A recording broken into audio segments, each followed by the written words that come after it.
Yo, yo, yo, welcome back to the No Hedging Podcast, week 15, right? Week 15? Yeah, week 15 recap, man. It's a wrap, week 15 recap. We about to take away some key games, some key things that we saw this past weekend as we are winding down towards the end of the season. If you don't know, you're about to find out. I am one of your hosts, Ty the Jet, and I got my co-host here. Rip 16, the GOAT. Yes, sir, and by now, if you don't know, we recap every single week of the NFL and talk about our takeaways from the week. But if this is your first time viewing, make sure you hit the comment button, you like and you subscribe to the channel. And we'll jump right into the takeaways, man. Let's get right into it. So, what you got from takeaways, man? Week 15 It was a very interesting week. A lot of ups, a lot of downs, a lot of flashes of greatness, a lot of signs of flatlining from some teams. Yeah. A couple of them that I like to start with is I told you so's. One of them being the Colts beating the Steelers. Yeah. Beating the brakes off of them. 17-point whammy they put on them. They played very well on both sides of the football. They got some takeaways on defense, which led to points on the board.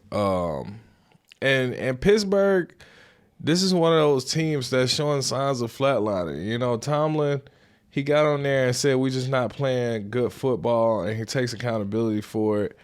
But I don't know. It's something about the personnel not doing it. It's the quarterback room, man. They got bad quarterback. That's just what it is. And I don't know how much Tomlin can do with that, like to work through some of the opponents that they have, you know, using Mitchell Trubisky as your starter at this point. I don't know how much he can really do with that to make it better at this point in the season, which is uncommon territory for Pittsburgh. Yeah, I think they're going to go with Mason Rudolph this week, too, coming up. I mean, but switching quarterbacks like that it's not going to help much. It's not good. Like, you keep switching quarterbacks. However, I will say one team that did win, or one team that lost, was the Vikings. The Vikings end up losing to the Bengals, and that is something that another team, they lost that game, but they did show some signs of life in that game. Mm-hmm. You know, coming back with Justin Jefferson and Addison going off. Nick Mullins, he was serviceable at quarterback. He made some plays happen. He makes some scary passes, though. Mm-hmm. I think if he's playing against a better defense, some of those passes not getting off. He made a couple of them where he's about to get sacked and he throws the ball and Addison scoops one super low off the ground. He scrambles. Addison comes back towards the ball, catches one in the end zone. Addison really bailed him the fuck out a couple of times. And I think if you playing against a really good defense, maybe one of the top tier ones like a Dallas, or you playing against a Broncos or some of these other teams that have really been showing out on defense, it's not gonna fly. No. That concerns me a little bit. And that game was very close. The Bengals, credit to them, they fought back. Jamar Chase went down in the fourth quarter. T. Higgins made catch of the year, in my opinion. He stepped up big play. Huge play. They win that game close. So they still showing, that's one of the teams showing signs of life for me. So those two teams in particular really stood out in terms of takeaways. I got a little bit more, but I think the Bengals won three in a row, right? Yeah, Jake Brown cooking. Hey man, I'm telling you, this is like the year of the backup quarterbacks, man. Because I've never seen this many backup quarterbacks. There's a lot of them playing. Never seen this many. And we want to devalue the running backs, right? The league want to devalue the running backs, but it's the quarterback room that is dropping like flies. You know what I'm saying? Like, you trying to pay these quarterbacks $25, $30, $40 million, and they dropping like flies, and you got these backup quarterbacks who's coming in here, they winning games. Minshew. You know what I'm saying? Minshew, Browning, You got backups going against backups at this point, and it's like, damn, we almost forgot that this guy was a backup. Minshew's been the starter so long, it's kind of like, oh shit. Yeah, it's giving them the opportunity to make some money. You know what I'm saying? They showcasing some talent and trying to win some games. And I anticipate some of these backups going to some other places, making some starting jobs, such as well, I'm gonna let you. That's another one of my takeaways. I'm gonna let you go. Yeah. So, I mean, the biggest one for me this weekend was obviously the Cowboys going up to Buffalo and getting the doors blown off of them. Yeah, like real quick. It was over really fast over there. Quick view from that, right? Yeah. Talking about them getting the brakes beat off of them. Mm-hmm. MVP candidate, Dak Prescott, had 134 yards passing. Yep, trash.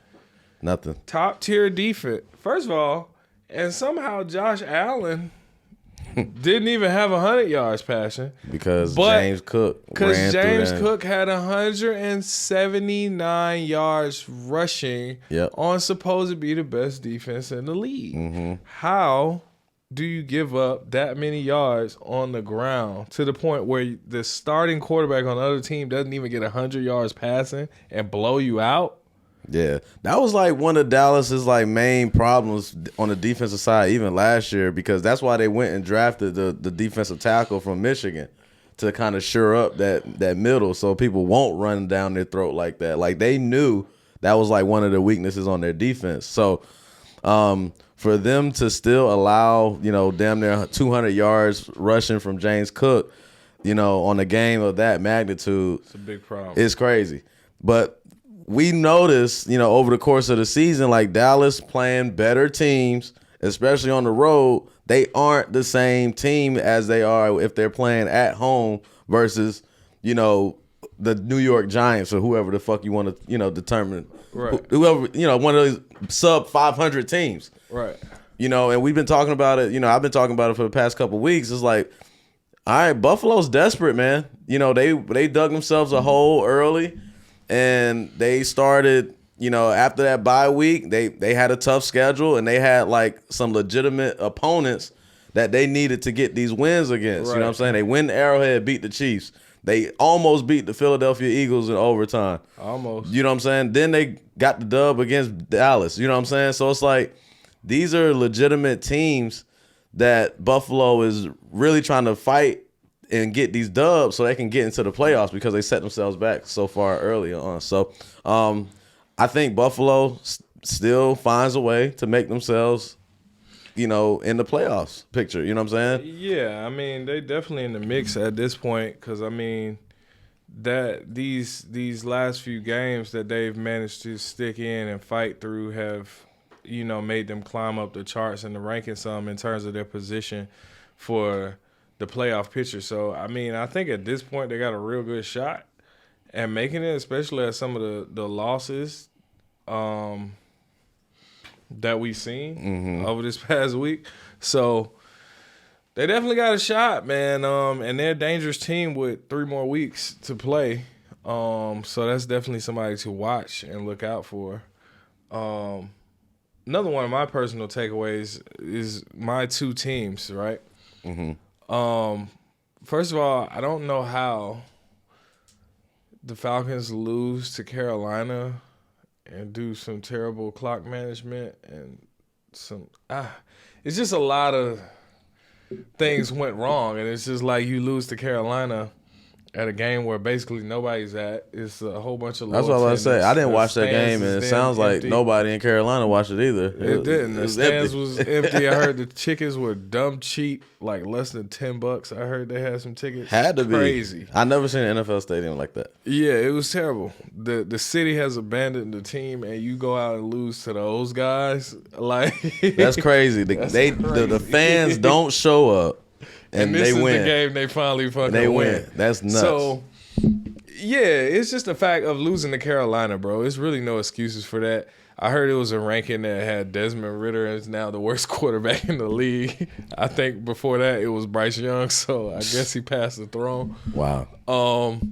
But it is I don't know what you do about that. I mean, there's so many faults that can be blamed and all that. Sometimes the defense gives away too much over the top. Some people claim it's the coaching. The quarterback. Some people claim it's the quarterback. And it's just a lot of fingers being pointed. It looks like a Spider-Man meme out there. Everybody's pointing at everybody, and everybody's the fucking problem. Yeah. So that's what happens on losing teams, man. Yeah, that's happening.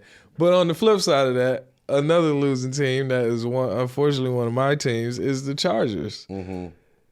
I was excited that they got their ass beat because during that game I was watching and I was being told, it was like, oh, the Chargers are getting beat bad. And I'm like, good. Yeah. Because now y'all have no excuse to not get rid of Staley. I was like, this is the worst loss in Chargers history. They've never had 63 points scored on them. And I said, you know what? Maybe this will finally get them to say, we got to get rid of Staley. They got rid of Staley and the GM. They got rid of Staley and the GM. Clean up over there. I think they got rid of one of the coaches too. But hopefully, clean a house like that will allow them to get a fresh slate, somebody who could really come in and cultivate Herbert's skills and run the offense how it needs to be ran, because it's too much firepower on the offense for them to be so lackluster. And it's defense too. The defense, man. The defense has talent too, though. That was the problem. The defense, for sure. The defense has some guys though that can really play, but I don't know what the play calls are. Staley was supposed to be defensive minded, but I ain't see it. So yeah, I mean, he could have been running the wrong defensive scheme with the wrong pair. It didn't match the personnel. You know what I'm saying? So it probably just wasn't a fit. You probably didn't have the right players in the right positions. You probably needed to move some guys around. A whole bunch of different things went wrong, and I think that was just like that was just a sign of the team just probably pretty much quitting and saying, "Hey, man, we tired of this guy." Yeah, you know what I mean? They gotta be. They know the fan base is switching on them. And then especially no Herbert. Herbert wasn't playing, broke his finger. I mean, they had no shot. And then Keenan Allen was banged up. They had no shot that game. No shot. No. But to give up 63 points, that's 63 ridiculous. Is a lot, though.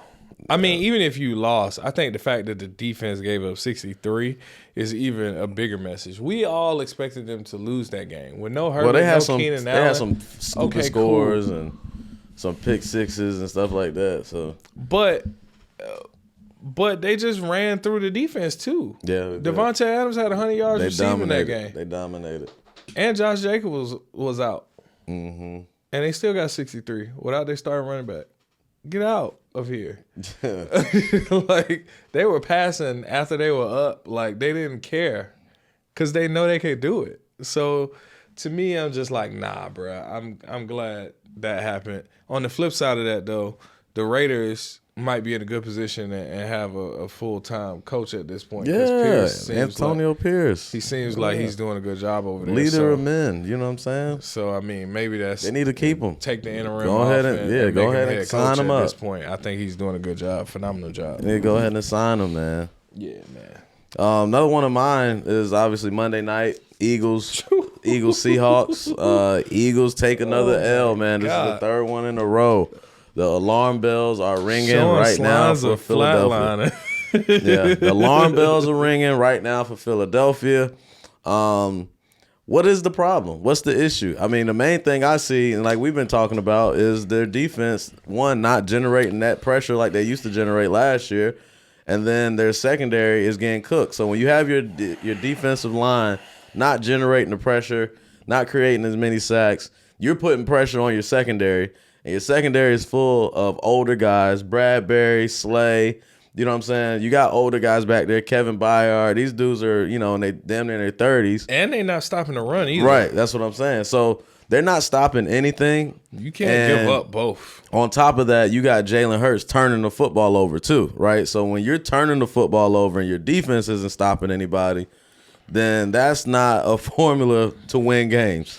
Yeah, he had two crucial picks that were late in the game because that game was very manageable. It was very close. It was looking It was looking like it was about to go in the Eagles' favor, but then he throws that first pick, and it's like, oh, shit. Yeah.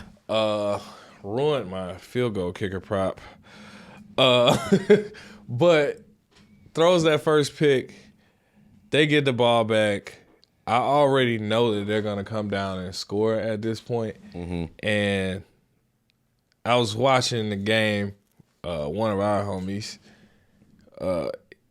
We like, why are they running? He was like, why are they running the ball? And I'm like, because they can. They can't stop it. Yeah. And they can run down clock at this point. If they can't stop the run, just keep handing it to fucking Kenneth Walker. Yeah, K9, he was going crazy, man. Breaking like off 20. Coming out of the halftime, they started handing him the ball, and he broke off that one run for like 8-9 yards, and he was getting real physical. They started feeding him and he feeding had him like and feeding him. 60-something yards in the second half. Yeah, he was going crazy. So that's they found, all right, we're gonna run the ball, and we're gonna like not let Drew Lock be the guy. You know, he gonna pick his spots when he throws it. Right. But, you know, we're going to lean on the run game. And that's what Philly didn't do. You know what I'm saying? They did not lean on Swift. They also utilized DK Metcalf in the second half a lot more. DK Metcalf might have had one reception in the first half, but he had like 4 in the second half. He was catching in between two players. He getting pass interference calls. He basically took over. Drew Lock locked in on him. They were trying to get it to Lockett, but for some reason Lockett could not bring it in. He dropped a couple, just flat out missed some. It was not getting there. So he was, to Drew Lock's credit, he really distributed the football very well. He threw to both tight ends. He threw to Njigba for a touchdown. Yeah, that late touchdown. 21-yarder, I believe. And like I said, DK Metcalf just showed up big when he needed to, catching over 2 defenders. It was crazy. But the energy was completely shifted, and Jalen Hurts threw those picks. Credit to Love, though. That second interception was just an incredible catch, and he got his foot down. It's crazy. Former New York Giant last year. Let him go. Crazy. Yeah. Yeah, man. So that one was tough. I definitely didn't see that one coming. Not like that, but I mean, I don't know to give credit to Seattle, or was that an Eagles collapse? I think more so the Eagles doing what the Eagles do that we've been seeing, which is not playing good defense, not like committing to running the ball with DeAndre Swift. And then, I mean, obviously Seattle, they play very well. It's hard to win out there in Seattle, you know what I'm saying? So they did a good job with what they had, especially at the backup quarterback position. Drew Lock wasn't 100% sure if he was going to play.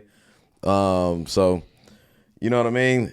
They did good, but Philadelphia is more indicative on, you know, Philadelphia's downfall right now in their slump. But they got an easy schedule. They got the Giants twice to end the year, and they got, I can't remember who the other team is, but it's pretty easy for them, so they can easily bounce back.